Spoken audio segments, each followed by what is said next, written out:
ఒకప్పుడు దేవేంద్రుడు లక్ష్మీదేవిని దర్శనం చేసి స్తోత్రం చేశాడు. చేసినప్పుడు ఆవిడ నేను ఎక్కడెక్కడ ఉంటానో తెలుసా అని తాను ఎన్ని చోట్ల ఎన్ని రూపాలతో ఉంటుందో చూపించింది.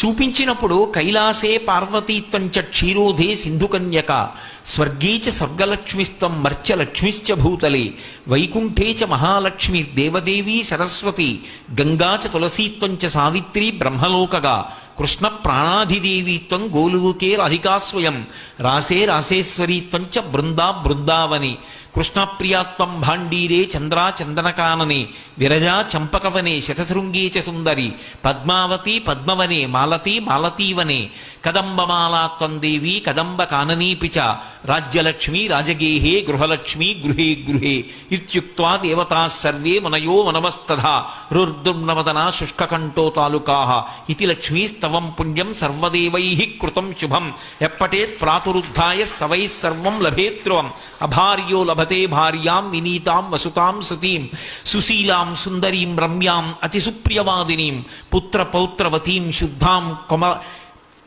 కులజాం కోమలాం వరాం అపుత్రో లభతే పుత్రం వైష్ణవం చిరజీవినం పరమైశ్వర్యయుక్తం చ విద్యావంతం యశస్వినం భ్రష్టరాజ్యో లభేద్రాజ్యం భ్రష్టశ్రీ లభతే శ్రియం అని తనకి ఫలశ్రుతి కూడా చెప్పాడు ఇంద్రుడు.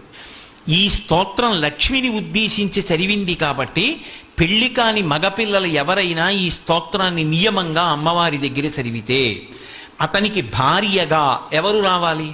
ఎక్కడో లక్ష్మీదేవి పుట్టివాడు నారాయణుడు కావాలి.